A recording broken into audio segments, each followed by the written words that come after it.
We've been speaking today with Craig Lee. You've spoken to him at length today. He certainly had hoped to be in that group of people heading to the airport. He's not. No, a couple of days ago, got that positive declaration after the test. You heard Sasha referencing there the facility in the southwest part of the country, the area that's about a 3-hour drive from Yokohama. That is where Craig Lee is. That is the facility that is not officially a hospital yet, so it allows them to house positive and negative passengers on separate floors of the hospital. So he described getting the positive test, not too happy about it. There it is, the officials there taking the test, and then in a convoy. So there was a bus with those who had tested positive, a bus with those who had tested negative, police escort, police cars on either end of that. They even took with them their own porta potties on a trailer. There you can see up to the right of the screen there, the massed ambulances and emergency vehicles there. So that's where he is now. He is in this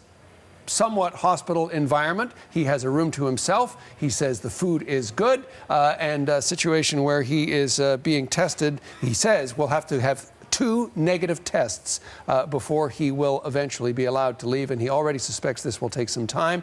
My final question to him was, would he then, tested positive, released by Japanese officials, come back to Canada free and clear? He says at the moment that is a question mark.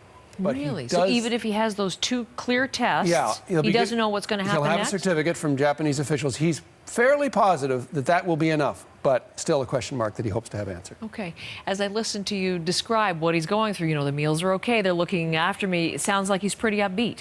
He is very upbeat. He has his e-reader. He's in constant touch with friends and family back here in Canada and friends and family around the world, of whom he seems to have a great deal. But when I did ask him straight up, could he do an interview on camera with us, even over the phone, live, he broke down. He cried. Because you can tell he's doing everything he can to stay positive, but this has not been an easy situation. He's 72 years old. He is a retired elementary school student. He misses his life back here in Canada. He was in an orchestra. He plays the French horn. He's had to take all his community efforts and to have that taken over by other people. So he is really hoping to get home as soon as he possibly can. And then we'll look forward to talking to him when he does get home safely. You know, we've been talking in recent days about how Japanese officials have been criticized for how they've handled this whole business on the Diamond Princess, because so many have now become sick.